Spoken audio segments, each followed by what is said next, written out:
رفوف واخد لي بس مديني بس عمق في التلاجة، ده في العملي مش هيصيح حاجة معاكي.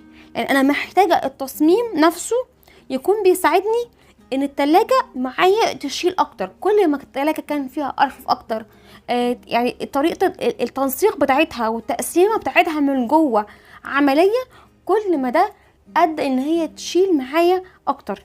في تلاجات تانية الاقي رف في باب التلاجة رف من فوق والرف اللي من تحت كنز قوي، شايفين زي دي كنز جدا، ده اخره ازاز صوصات حاجات صغيره جدا، ده مش اي حاجه تدخل في الرف.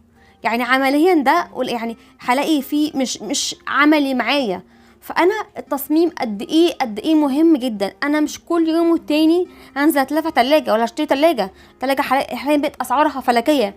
فانا محتاجه لما اشتري تلاجة يبقى التصميم الداخلي بتاعها كويس. وده عايز اقول لكم